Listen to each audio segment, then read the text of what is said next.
Leader of the Official Opposition, supplemental. Mr. Speaker, it's true that 16,328 people have lost their lives to overdose. That's true. But it's also true that the Safe Supply Program has put 22,416,000 doses into British Columbia and an unknown number of those into the hands of criminal activity. The report by this government shows that that is the facts. These drugs, of course, are also not safe. They are actually very dangerous drugs as well. The report clearly shows that this has been going on for years. The police reports have shown that this diverted supply into the hands of criminals has been going on for years, and yet, as given those quotes, this has been denied by this government.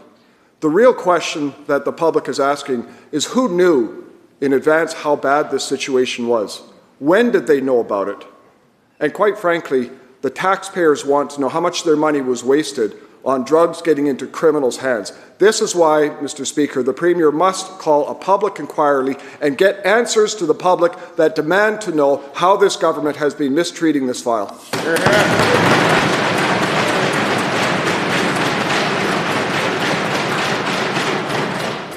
Premier.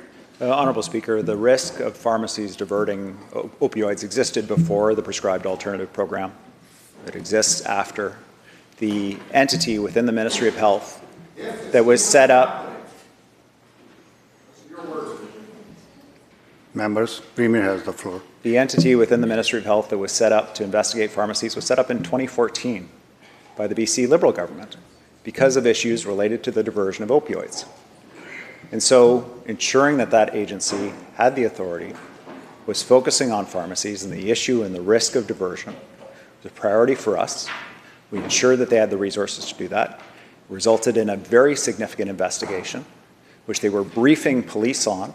That's how the opposition knows about this. It has resulted in criminal investigations that are ongoing with the College of Pharmacy to shut down bad actors, and the unfortunate and difficult but necessary decision to move to a witnessed-only program, which we know will compromise the access of people who need this program to stay alive, but we have to do to ensure that we're addressing the risk of diversion.